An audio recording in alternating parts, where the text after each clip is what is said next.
Hello नमस्कार, मैं हूं अनुपम और आप देख रहे हैं my YouTube channel the NCERT care. The NCERT care में आप सभी का स्वागत है।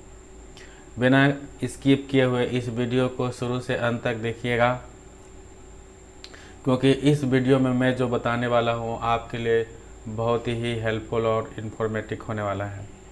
अगर वीडियो को आप स्किप करेंगे तो जो मैं सिखाना चाहता हूं मैं बिल्कुल सिखा नहीं पाऊँगा, तो इसलिए वीडियो को शुरू से अंत तक ज़रूर देखें। हम इसमें सीखेंगे कि थीटा का वैल्यू बढ़ने से साइन थीटा के वैल्यू पर क्या प्रभाव पड़ता है, कॉस थीटा के वैल्यू पर क्या प्रभाव पड़ता है, टैन थीटा के वैल्यू पर क्या प्रभाव पड़ता है।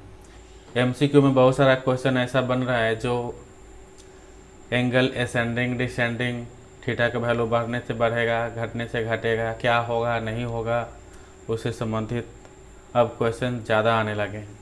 तो इसलिए आपको मैं चाहता हूं कि पहले आप यहाँ कुछ याद कर लें टर्म को। देखिए, जब साइन थीटा का वैल्यू जीरो हो, यानी कि जब जीरो निकालते हैं साइन जीरो का वैल्यू तो जीरो आता है, ठीक है। जब हम साइन जीरो का वैल्यू निकालते हैं तो क्या आता है, जीरो आता है। उसी तरह से साइन 30 का वैल्यू कितना होता है, साइन 30 का वैल्यू होता है 1/2। साइन 30 का वैल्यू कितना होता है, 1/2 होता है। साइन 45 का वैल्यू होता है 1/√2। साइन 45 का वैल्यू 1/√2 होता है।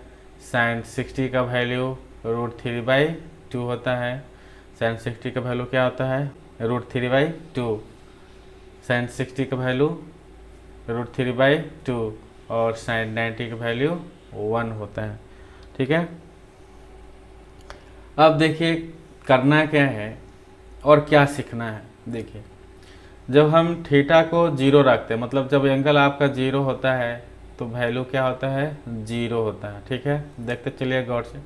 जब हमने एंगल को बढ़ा के 30 कर दिया है तो ये जीरो से बढ़ के हाफ हो गया है, मतलब 1/2 इंक्रीज कर गया यहाँ पे, ठीक है ना। अब देखिए 45 डिग्री दिया है, यानी कि हमने एंगल को 15 डिग्री और इंक्रीज किया है। अब 45 पर जाने के बाद साइन थीटा का वैल्यू इंक्रीज किया।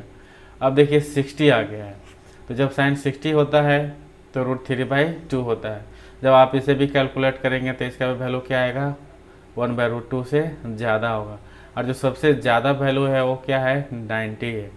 यानी कि साइन 90 का वैल्यू कितना होता है, 1 होता है, जो कि साइन के लिए मैक्सिमम होता है, ठीक है। अब क्या करना है कि जस्ट अब उसका अपोजिट आपको देखना है। इसका जस्ट अपोजिट में क्या है, तो इसका जस्ट अपोजिट में है कॉस। जब हम 0 डिग्री लेते हैं तो वैल्यू कितना आता है, 1 आता है। कॉस 0 का वैल्यू कितना आता है, 1 आता है। अब देखिए 1 साइन 90 का वैल्यू 1 होता है और कॉस 0 का वैल्यू 1 होता है ना, सब उल्टा है। साइन 60 का वैल्यू √3/2 होता है, कॉस 30 का वैल्यू √3/2 होता है। साइन 45 का वैल्यू 1/√2, कॉस 45 का वैल्यू 1/√2। साइन 30 का वैल्यू 1/2 और कॉस 30 का वैल्यू, मतलब आप साइन थीटा के वैल्यू को रिवर्स कर देंगे तो क्या होगा, कॉस थीटा का वैल्यू मिलेगा। मतलब हमको यहाँ पर सीखने को क्या मिल गया, हमें सीखने को ये मिला कि साइन थीटा का वैल्यू जहाँ पर थीटा का मान बढ़ने से बढ़ता है, वहीं पर कॉस थीटा का वैल्यू थीटा के मान बढ़ने पर घटता है। ये बात दिख रहा है ना, देख रहे हैं। यहाँ पे 0 पर 1 था, 30 पर √3/2 हो गया, 45 पर 1/√2 हो गया, 60 पर 1/2 हो गया और 90 जाते जाते 0 हो जाता है। तो बिल्कुल साइन का रिवर्स है, साइन का अपोजिट है, ठीक है। तो आप दो चीज़ सीख गए कि साइन का वैल्यू, साइन थीटा का वैल्यू थीटा का वैल्यू बढ़ने से बढ़ता है, कॉस थीटा का वैल्यू थीटा का वैल्यू बढ़ने से घटता है। देखिए घट रहा है, सब कुछ दिख रहा है। टेन की बात करते हैं। अब देखिए टेन में क्या है, टेन जब हम 0 की बात करें तो कितना होता है वैल्यू, टेन 0 का वैल्यू होता है 0। उसी तरह से हम टेन 30 का वैल्यू निकालेंगे तो कितना आएगा, 1/√3 आएगा। देखिए क्या है कि किसी भी फार्मूला से इसको याद नहीं रखना है, इसको प्रयास करना है कि डायरेक्ट याद हो जाए। तो हमने डेरिवेशन जो सिखाया, अगर वीडियो आप 1 से 2 बार देख लेंगे तो आपका वहीं पर याद हो जाएगा। यहाँ पर टेबल की जरूरत नहीं है। मैं तो टेबल में इसलिए आया हूँ ताकि मैं आपको ये दिखाना चाह रहा हूँ कि यहाँ पर वैल्यू थीटा का वैल्यू इंक्रीज कैसे कर रहा है, डिक्रीज कैसे कर रहा है, कहाँ कहाँ कर रहा है, कब नॉट डिफाइन होता है, कब जीरो होता है। मैं यही बताने के लिए टेबल के पास लाया हूँ।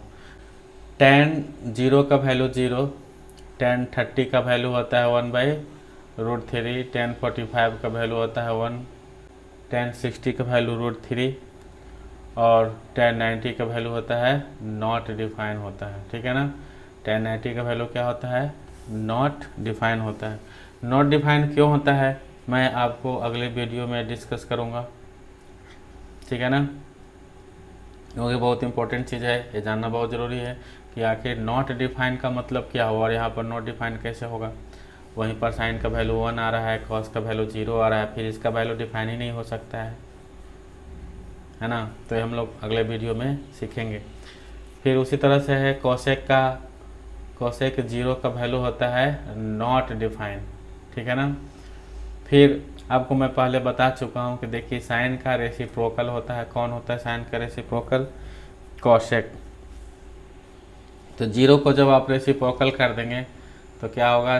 0 चला जाएगा डिनोमिनेटर में। तो जब 0 डिनोमिनेटर में चला जाएगा तो जिसका डिनोमिनेटर 0 होता है उसको हम लोग क्या कहते हैं? नॉट डिफाइन कहते हैं।